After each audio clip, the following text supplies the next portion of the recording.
हरि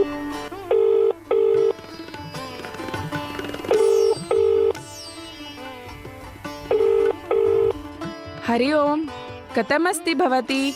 कुशलिनी वा? हरि ओम् विशालाक्षी, अहं कुशलिनी अस्मि। वदतु, कः विशेषः? अग्रिममासे मम पुत्रस्य विवाहः निश्चितः। 4 दिनाङ्के विवाहः। वाट्साप् द्वारा आह्वानपत्रं प्रेषितवती। अत्रैव समीपे अस्ति। लोकेशन् अपि प्रेषितवती। अवश्यम् आगच्छतु। धन्यवादाः, अहं प्रयत्नं करोमि। बालानां विरामः इति कारणतः प्रवासयोजना अपि अस्ति। अहं कथञ्चित् समञ्जनं कर्तुं प्रयत्नं करोमि।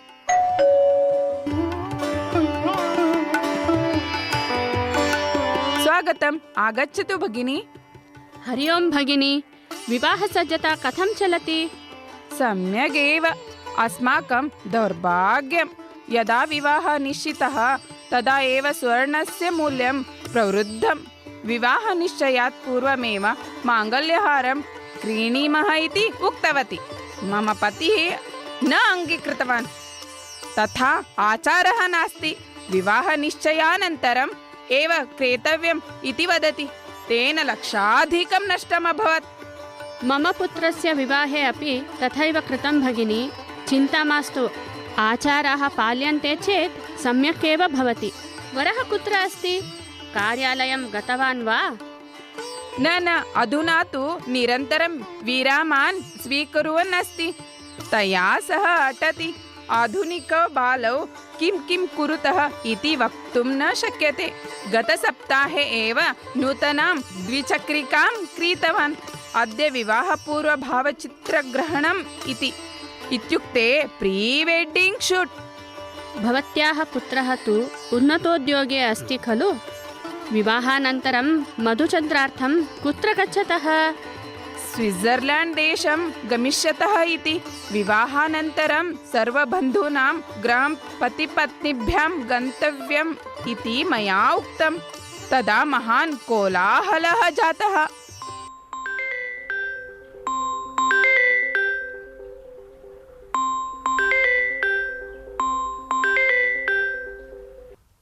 अहं चन्द्रकला वैद्यालयतः वदामि। भवत्याः पुत्रस्य सूरजस्य अपघातः जातः अस्ति। अन्या काचित् बालिका अपि तेन सह अस्ति।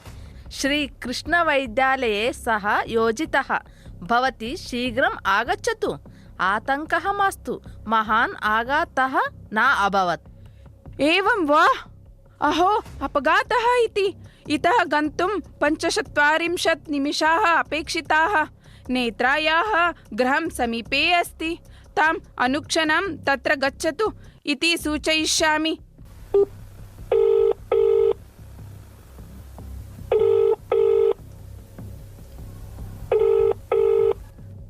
हरि ओम्, आह्वानपत्रं प्राप्तं। तद् न शृणोतु भगिनी। स्नुषा सुन्दरी अस्ति। शृणोतु भवती। मम पुत्रस्य अपघातः अभवत् इति श्रीकृष्णवैद्यालये योजितः। भवती अनुक्षणं गत्वा किञ्चित् द्रक्ष्यति वा? अहमपि प्रस्थिता। घण्टाभ्यन्तरे आगमिष्यामि। अहो, भवतु, चिन्ता मास्तु। मम गृहस्य पुरतः एव वैद्यालयः अस्ति। अहं गमिष्यामि। भवती चिन्तां न करोतु। धन्यवादाः। अये, भवती यानस्य आरक्षणं करोतु। अहं वधूमातरम् अपि विषयं सूचयिष्यामि।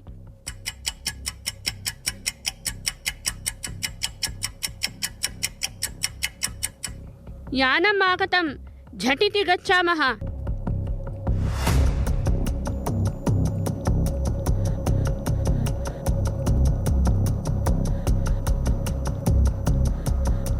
अहो, सुनीता कुत्र अस्ति? अपघातः जातः इति वार्ता आगता। भगिनी, अत्र आगच्छतु। अहं वदामि। अहं सूरजस्य मातुः सखी। लघु अपघातः जातः इति। किञ्चिदेव रक्तस्रावः जातः। द्वौ अपि कुशलिनौ एव स्तः। वैद्यः व्रणेषु पट्टिकां बध्नन् अस्ति। चिन्ता नास्ति। द्वयोः अपि दूरवाण्योः चेतना समाप्ता इति कारणतः वैद्यालय दूरवाणीतः दूरवाणी कृता। अहो करुणालुः भगवान्, तथापि एकवारं पश्यामि। अत्र उपविशतु भगिनी, चिन्ता नास्ति। सूरजस्य माता अपि आगच्छन्ती अस्ति। लैव् लोकेशन् पश्यतु, निमिषद्वये आगच्छति। सूरजस्य परिवारीयौ वा भाग्यवशात् महत् किमपि न जातं। मया ताभ्यां सह सम्भाषणं कृतं। चित्रग्रहणार्थं वधूः विशिष्टं दीर्घं वस्त्रं धृतवती। तस्य अञ्चलं द्विचक्रिकायाः चक्रे संलग्नम्। तस्मात् यानं पतितं। द्वौ अपि शिरस्त्राणं धृतवन्तौ इति कारणतः शिरसि व्रणः नाभवत्।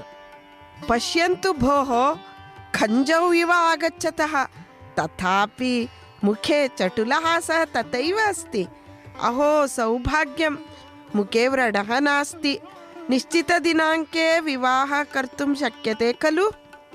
भवतां शुल्कविवरणम् अत्र अस्ति, पूरयित्वा गन्तुम् अर्हन्ति। औषधचीटिका पुत्रस्य हस्ते दत्ता अस्ति, तदपि क्रीणन्तु। अहं धनं पूरयामि। मास्तु, अहं पूरयामि भोः। अहं पूरयामि। अहं धनं पूरयामि।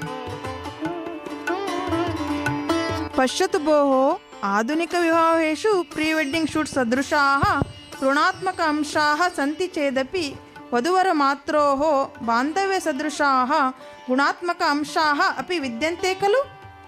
सत्यं, ज्येष्ठानां पुण्यकारणतः एव बालौ रक्षितौ इति मन्ये। अस्तु, सर्वे अधुना मम गृहं गमिष्यामः। अत्रैव समीपे उत्तमम् उपहारगृहम् अस्ति। ततः किमपि खादित्वा स्वगृहं गन्तुम् अर्हन्ति। मास्तु मास्तु भोः, चिन्ता नास्ति। चिन्ता नास्ति। चिन्ता नास्ति। सङ्कोचः मास्तु, मम किमपि कष्टं नास्ति। मया तु पाकः न क्रियते खलु। आगच्छन्तु, गच्छामः तदेव गृहम्। सा तावत् वदन्ती अस्ति। गच्छामः। आगच्छन्तु। अस्तु, तथैव भवतु। गच्छामः। गच्छामः, आगच्छन्तु। नाटके भागं गृहीतवत्यः विशालाक्षी, भव्या, सरस्वती, वृन्दा, चन्द्रकला, सन्ध्या, नेत्रावती च। नाटकस्य रचना डॉक्टर सूर्य हेब्बार् महोदयस्य। एतस्य नाटकस्य निर्देशनं कृतवती श्यामला भगिनी।